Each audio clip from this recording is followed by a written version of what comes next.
It's my pleasure to introduce Samantha Pedder. Sam is an outdoors woman from Southwest Pennsylvania. She was raised outdoors and has honed her skills to become an avid hunter, angler, and all-around outdoor recreationist, having hunted or fished in 13 states. Sam has helped women build their confidence and skills in the outdoors from a young age and currently serves as a member of the leadership team for Artemis Sportswomen, and we are so incredibly lucky to have her, and also as a board member for the Pennsylvania chapter of Backcountry Hunters and Anglers. Samantha has also worked in the conservation field for over a decade. She has received numerous awards for her efforts, all well earned, to ensure that the outdoors, and especially the people who pursue it, have a bright future. Sam is going to talk to us about the history of women in conservation leadership. All yours, Sam. All right, I'm going to bring my PowerPoint up.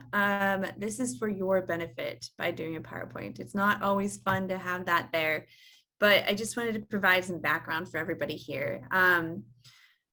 This is a topic I'm very passionate about. Conservation has deep history roots going back even to like the evolution of species and etc., right? Decades and centuries and millennia, to be honest, of people's relationships with nature. And as you know, humans, we connect there for support, for invigorating our lives, everything. And women's relationship with nature has inspired us, whether hunters or conservationists or professionals studying specimens. It's inspired us to make sure that we provide a voice for conservation of those natural resources in the future. So what I wanted to do was take and deliver a couple key points for you during this session, just in the brief time we have with you, and then encourage you to dive deeper. There's so much here. They're inspirational stories, an article a month, a week, something. You will never run out of people and women. You might just have to look a little harder to find them sometimes. So here are some ideas. First, you need to understand that there have always been women who hunt, shoot, and fish. Even in my own work as a professional, I've helped to contribute to the idea that women's participation in ranks are growing, and they are. We're up to like 15% women hunters in this space, and target shooters is greater, and anglers is even more. But what you need to understand is that we've always been there. Just the way that it's perceived and discussed in media, and maybe your network of women might not have been as strong as it could be today. And so because of their relationship, they contributed to the preservation and later conservation of natural resources. And they were also active sportswomen in whatever activity they loved. Their roles and their influence were not always documented or even known. But with some brief research, you can start to look down the path of history and note where sportswomen have served in leadership roles to conserve natural resources. You might not see their name, and I'll give a great example a little bit later of a person in a picture that was thought as a secretary, but actually one of the leading biologists on a project. They're there, and you can help to highlight it and share their stories too as you learn of them as well. And by the end of this session, you should understand that your role can build on a long foundation of other leading sportsmen in spanning centuries. Regardless of your role and your notoriety in the role, you too can influence conservation of natural resources for the better at the state, regional, local, county level, in your hometown, whatever have you. Use these people to inspire you, learn from their approaches, and continue learning about them because there's so much to be said. So I've broken this down into 4 sections, 4 kind of mantras that you can contribute in your space, in your way. Conservation and writing often goes hand in hand, whether you're writing professional scientific articles, peer-reviewed novels, blog posts, content on it as an influencer. Documenting in history and conservation through a women's pen has been one of our traditions and the roles we've filled. I wanted to give you a really great resource to check out. Modern Huntsman did everything you need to know and more about the writers of history. There's a lot here. The website's at the bottom. It's modernhuntsman.com/stories/women hunting conservation. And I'll drop it in the chat after. But he covers, Shane Mahoney's behind some of this content. He covers a lot of it. But on the topic of writing, you can see here that one friend wrote a book. Her name was Agus Herbert. She's pictured on the left. She and her sister used to travel across the world hunting and documenting their stories in like the 1908 to 1913. One of her friends called her out saying that they didn't want to hear about the killing parts and just about her fun experiences in the field. And she forthrightly said, well, you don't have to read my articles then. So this history of forging their own paths and standing up for something they believed in and documenting it was part of their character. It also enabled them to get outdoors alongside other hunters. Shane made a really great quote that I wanted to highlight here. They were not only proud of what they did, but clearly wanted the world to know. Undoubtedly, they also hope to inspire other women to challenge the expectations and boundaries imposed by society at that time. So these women have characters. Sometimes they took men's names to write. You'll see a lot of Mrs. XXX, like in this example. This is a book written in 1913, and it's almost free online. There's been so many redocumentations of it, but it's a really great reference or resource. It's called Women in the Hunting Field. And you'll see in this one, it's by Forgotten Books by Stuart Menzies. Well, what you should know is that Stuart Menzies is actually Anne Charlotte Bewick Menzies. She's written this book for 100 years now, and people have referenced it. But basically, she has a quote in there that says, "Where today we find women in large numbers who can hold their own across country with the best of the men, asking for nothing better than to share the sport and the risks without favor. Perhaps you can relate to her spirit and her encouragement, but in her manner and all the other women authors out there, they were a leader, documenting the stories and helping to tell other women how to do it." And we have a lot of groups right now, a lot of passion where women are mentoring women to get in the field. This is one leadership role that they've taken. And she wrote just about her in her foreword of the article. "It is so many years since any book has been written dealing with all the matters I've embraced in this volume of this book, on which I'm so constantly asked to give advice, that I decided to read chapters on all the most important points." Now, granted, this is 1913, not 2022. You'll learn how to ride a horse side saddle, and you'll learn the best outfits to wear during the field that time, but you can get a sense of the topics and how perhaps there's more content that could be written in current times.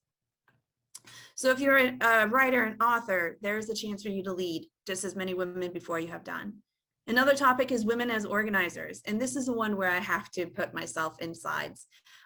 Women organizing to highlight conversations and establishing a network is one of our traditions and our approaches.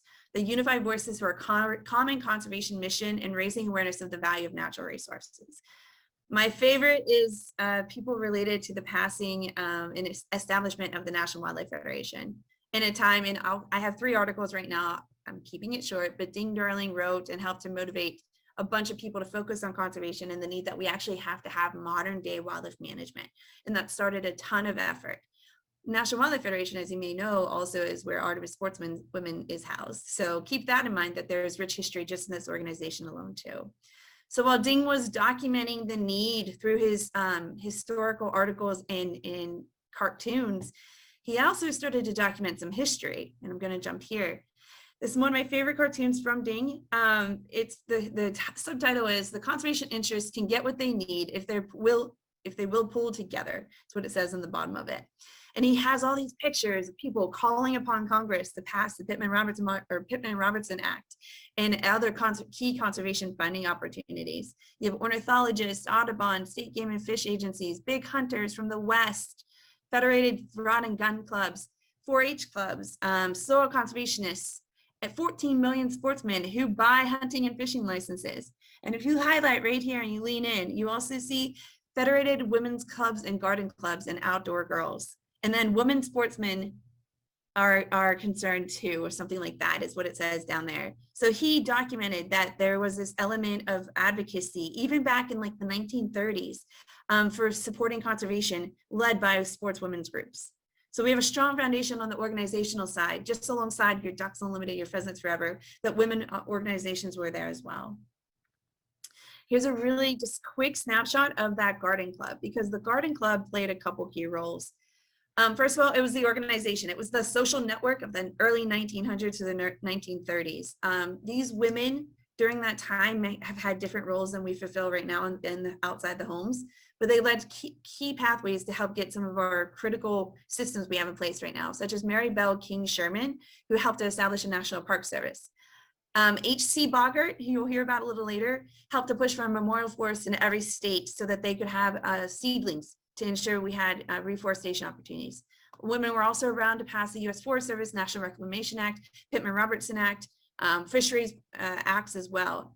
So what you need to understand is that the same women fighting for the collective action against pollution also recognized and monitored their self-ranks to say that maybe some of our trends in our clothing should also be addressed too. So a lot of the conservation efforts on securing and conserving duck populations were also, a key period of time where women had an impact, Again, I can go into deep depth on all of these conversations, but just know that people like Lehman literally did forest tours as part of the Federation meetings annually, and took key people like Pittman and others to look and say, this is important, and this is why. They were actually some of the experts of the time showing the need for conservation and getting the message out there.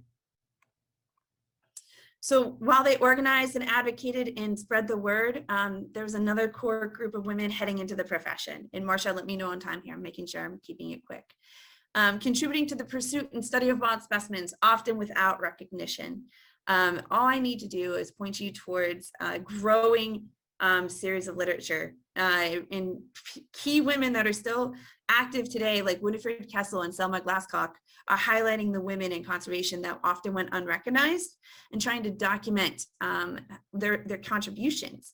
There's a really great article from the Wildlife Professional in July-August 2020, where this image is taken from, that they documented. They talk about, the key people such as Rachel Carson and other contributors, but then they talk about key biologists like the secretary pictured here in the middle, who were highlighted in pictures, but no one knew their names. No one knew that they led to some of the key documentations of species. There's also Annie Oakley and other key names that you can read about and learn and see if you can follow their footsteps as environmentalists, as conservationists, as wildlife biologists. It's a whole other section that if you want to get active as a leader, you can help to contribute in the documentation and conservation of a species. And then the fourth and last opportunity is women as leaders. So we talked about how women have been writers, been organizers to spread that word, contributed to the profession itself, and now women as leaders. They're assuming leadership roles to contribute to national conservation efforts. We're doing a lot of research connected to this project that Marcia is going to talk about just here shortly, but it's not new. It's not new for women to be in leadership roles. And so perhaps we can have a conversation about it later, but there always have been women in leadership roles.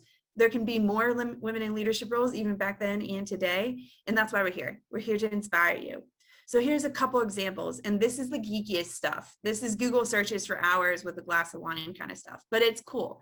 If you remember H.G. Bogart from the Federation of Women's Clubs in the 1930s, she worked there to help establish, she was known as like the National Park Lady or something like that. What you're seeing here is one of the first lists of organizations and officials that are concerned with wildlife protection in 1938. Listed right alongside your Ducks Unlimited, your Isaac Walton Leagues, the General Federation of Women's Clubs, with Mrs. Bogart, carrying that way forward. They had publications, they had documentation and literature. They even called on Congress at the Hill to take action, and they were listed amongst the leading organizations for conservation at that time. Another example is Mrs. Marion T. Weatherford, and she was also with the Federation of Women's Clubs, but in a different role. This was the establishment of one of the key committees that advises the president and Department of Interior and Agriculture on natural resources. And she assumed one of those roles just alongside all the other men representing organizations that we probably are familiar with, like the Wildlife Management Institute, Outdoor Writers Association, your writers again, Game and Fish Commissions, AFWA, they all represented, and we'll talk about this more later today, but there was women representing these groups alongside men and advocating for the conservation of species and natural resources at very high roles too. So looking forward and just kind of saying and pulling this all together, conservation history is still being written. You are a part of history today. This is the largest gathering of women leader. I don't know. We'll figure out how to describe it, but women are gathering today to fill leadership roles, and we're tackling some of the common misunderstandings that you too can fill that role. So once you leave this conversation, I hope you understand that you can do it at any level, by any manner. And one thing I'll just put out there is there's a lot of great research about the men-only image of hunting that you might want to check out too. Your voice is important at whatever level you publish it at. There's been some perhaps strength in the 1920s and 30s, some lost content in the 1960s and 70s, and we're back at it again. So check out some of these ideas and topics because you two have a role to play. Here's some groups that are growing just as an example of current conservation. I believe Wilderness just got their 501c3 license recently. Artemis Sportswomen has been around for 4 years now, 5 years. Hunters of Color is growing. Etcho is Hispanics enjoying camping, hunting, the outdoors. There's Queers in Camo, there's Venery, I could go on. There's Weedo and Bo. You have a group you can connect with if you'd rather build your pathway through a network. And these are just some that exist for you to contribute to current conservation history. So remember, as we go forward, that there has always been women who hunt, shoot, and fish. And they care and are advocates because of the relationship with nature. Their roles and influence might not always be documented, and perhaps yours will not be either. But that's okay because you're still doing good work. Just understand that as you go forward, there's a foundation that you can build upon, and that you too can influence conservation for resources at wherever you're able to. So that's a pretty quick overview. Marcia, I'm going to turn the screen back over to you now. It was amazing. Thank you, Sam.